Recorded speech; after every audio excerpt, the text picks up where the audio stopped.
Merhaba dostlarım.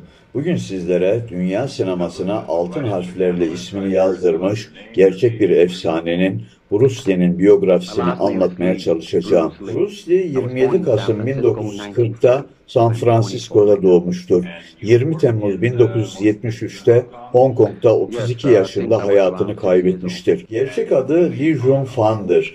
32 yıl gibi kısa bir hayata dünya tarihine geçecek başarıları sığdırmayı başarmış gerçek bir efsanedir. Bruce Lee sıra dışı bir insan olduğundan dolayı adeta kendi kabına sığmayan bir insandı. Hırçın ve kavgacıydı. Dünya tarihine geçmiş sıra dışı insanların hayatları bizim gibi sıradan insanların hayatları gibi olmaz. Sizlere şöyle bir örnek verebilirim. Albert Einstein 2 kere okuldan kovulmuştur. Bruce Lee çocukluğunda bilinçsiz olarak kung fu tekniklerini öğrenmeye başladıktan sonra 1954'te büyük kung fu ustası Ip Man'in öğrencisi olarak Wing Chun sistemini öğrenmeye başlar. Bruce Lee aynı zamanda dansa da çok meraklıdır. Cha-cha dansında hatta Hong Kong'da şampiyonluğu bile vardır. Bruce Lee 19 yaşına geldiğinde hala çok kavgacı, çok hırçın bir delikanlıydı. Bir gün bir barda Amerikalı askerlerin genç bir Çinli kıza taciz yaptığını gördüğünde dayanamayıp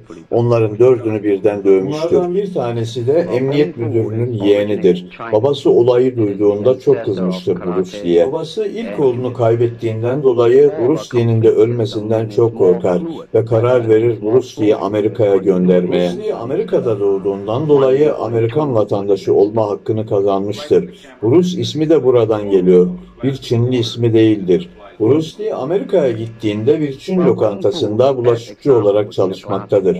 Orada bir kız meselesinden dolayı oradaki aşçıyla aralarında büyük bir kavga çıkar. Bruce Lee'ye karşı sevgisi olan bayan patronu Bruce Lee'yi yanına çağırır, Bruce Lee'ye yüklü bir para verir. Bruce Lee'ye der ki, ya bu parayla gider yer içer sevgilinle bir hafta yaşarsın ve gelip benim burada bulaşıkçı olarak devam edersin ya da düzgün bir hayat kurarsın der. Bu parayı sana kredi olarak veriyorum der.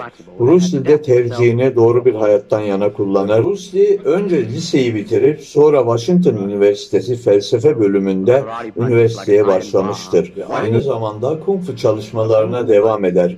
Üniversitede spor salonunda çalışma yaparken okulun şımarık gençlerinden birisi bırak o aleti ben çalışacağım der. Aralarında tartışma çıkar ve 3-4 arkadaş Bruce Lee'ye karşı kavga ederler.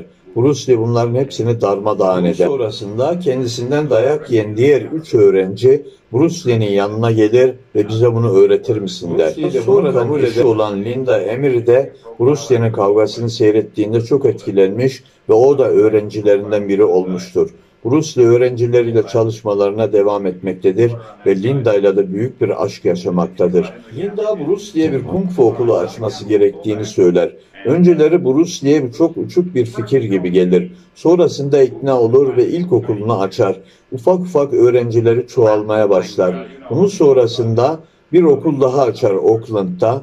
Öğrencileri çoğalmaya başlamıştır. Her renkten insan Bruce Lee'nin okuluna akın ediyordur. Bu arada Uzak Doğu kültüründe Çinlilerden başkasına kung fu öğretilmesi yasaktır. Çin mahallesinin ileri gelenleri Bruce Lee'yi çağırırlar ve bunu bırakmasını söylerler. Bruce Lee de itiraz eder, bırakmayacağını söyler. Kültüründe bu işlerin kavgayla çözüldüğünden dolayı Bruce Lee'ye en iyi adamlarıyla kavga etmesini söylerler. Ve Bruce Lee ile o adam bir araya gelir, Bruce Lee o adamı paramparça eder. Yalnız Bruce Lee arkasını döndükten sonra o adam kalkar ve Bruce Lee'ye arkasından uçan tekme atar. Bruce Lee belinden sakatlanır. Bu arada Linda'nın annesinin bütün itirazlarına rağmen Linda Emery ile evlenmiştir ve Linda hamiledir. Bruce Lee uzunca bir süre yatalak kalmıştır. Bruce Lee adeta hayatına küsmüştür. Ama eşi Linda pes etmemiştir. Bruce Lee'yi asla yalnız bırakmamıştır. Sizlere şunu belirtmek isterim. Her güçlü erkeğin arkasında bir kadın vardır derler ya. Gerçekten Linda Emery bunu yapmıştır. Tabii şunu söylemeden de geçemeyeceğim. Her başarısız erkeğin karşısında da bir kadın vardır. Eşi Linda Bruce Lee'nin bütün isteksizliğine rağmen Bruce Lee yatalak haldeyken Bruce Lee anlatır, eşi Linda yazar ve resimlendirir. Jeet Kune Do kitabı basılır ve piyasaya çıkar. Bu arada Bruce Lee yavaş yavaş iyileşmeye başlar. Oğlu Brandon Lee de 1965 yılında doğar. Bruce Lee, Long Beach'te yapılan Uluslararası Ed Parker Karate Şampiyonası'nda ringe çıkar, burada bulunan herhangi birini 60 saniyede yenebilirim der. Herkes kendisiyle dalga geçer. O arada kendisini sakatlayan adam gelir der ki, daha önce seni yendim, bir daha yenebilirim.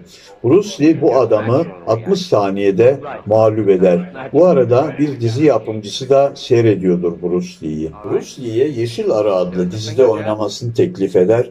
Bruce Lee de kabul eder. Sette öyle hareketler yapar ki setteki bütün çalışanların ağzı açık kalmıştır. Sette yaptığı doğaçlamayla herkesi kendisine hayran bırakmıştır. İşler yolundadır. Dizi bir yıl devam etmiştir. Bu arada Bruce Lee Kung Fu dizisini tasarlamıştır.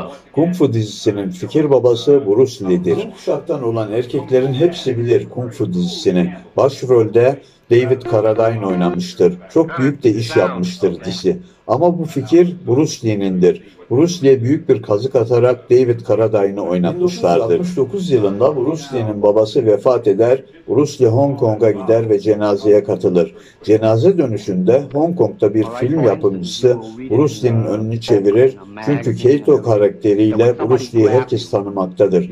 Bruce Lee'ye film teklif eder. Bruce Lee önce kabul etmez ama sonra Bruce Lee'yi ikna eder ve 1970 yılında Büyük Patron filmi Tayland'da çekilmiş ve Uzak Doğu'da ve Asya'da gişe rekorlarını alt üst etmiştir. Bunun ardından Öfkenin Yumruğu filmini çekmiştir. Biz Bruce Lee severlerin Kral Benim olarak bildiği filmi çekmiştir. Bu da çok büyük iş yapmıştır. Bunun ardından Amerika'da 7 defa karate şampiyonu olan Chuck Norris'le Ejder'in Yolu, yani biz Bruce Lee severlerin en büyük benim olarak bildiği filmi çekmiştir.